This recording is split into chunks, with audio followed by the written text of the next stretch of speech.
The FBI has officially, formally opened a criminal investigation into New York Attorney General Letitia James. Now, this investigation was actually officially launched last week, and very little media attention was paid to it. And I get it, Donald Trump is doing a lot of crazy things at any given moment, and there are perhaps bigger issues out there, I guess. But I would think that weaponizing the FBI, effectively weaponizing the DOJ to go after one of your biggest political enemies who basically destroyed your business, I would think that should still be pretty big news. However, the media kind of ignored it. Here is what's happening. You had the U.S. Attorney for the Northern District of New York, a man by the name of John Sarcone III, made this announcement late last week. We stand prepared to act in the capacity that we need to when and if we are informed there's a charge to be made. Unlike Letitia James, who unethically ran around the state campaigning on getting Donald Trump, my office conducts itself in a manner that is proper and professional.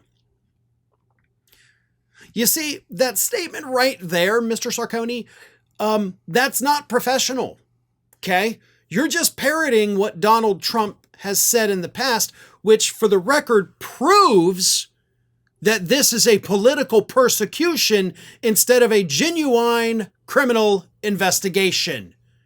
And how dare you accuse others of being unprofessional while you're accusing others of being unethical and parroting talking points from a convicted felon? Like, what a piece of garbage this guy is. So, what are the charges? Or at least, what are the grounds for an investigation? Well, they had been investigating Letitia James for quite some time now. You know, they wanted to find something because we know everybody's got something dark in their past. And the best they could come up with was, we think, which should be easy to prove or disprove based on, you know, what was filed. We think that she declared that her permanent residence was in Virginia, but she is legally required to live in New York. So, you know, that's worthy of the Department of Justice investigating her. Again, you should be able to go online into a database and see where she listed her primary residence. If it does in fact say Virginia, okay, that's wrong. She needs to, I guess, be what, punished for it? Sure. But for the DOJ to launch a criminal investigation based on that, that's about as thin as it comes. Oh, but don't worry, folks. That's actually not the only allegation they've made against her.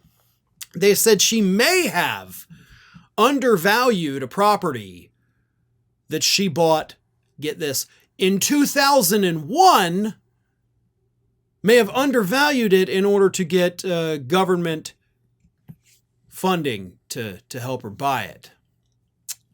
May have, of course. They don't have the evidence yet, which again should be very easy to find. It's all digitized. You could literally just pull up the records and see if that happened.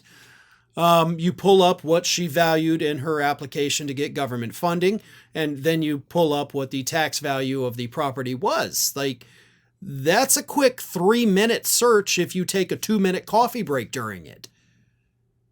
You don't need the FBI to look into that. Y'all could have done it. And if you had it, you'd be a little more direct in what you're accusing her of. Make no mistakes, folks, this is a political persecution. Trump is always going to hold a grudge against Letitia James for her successful, civil prosecution of the Trump organization. And this is the result. This is the weaponization that we all feared. It is here. It is being done right now. Letitia James just happens to be the first big one that Donald Trump is going after. Thanks for watching, everybody. And if you're not already, please subscribe to the channel. We got fresh content every day for you. And if you want to follow us across social media, make sure you check out all of the social links that we have posted in the description of this video.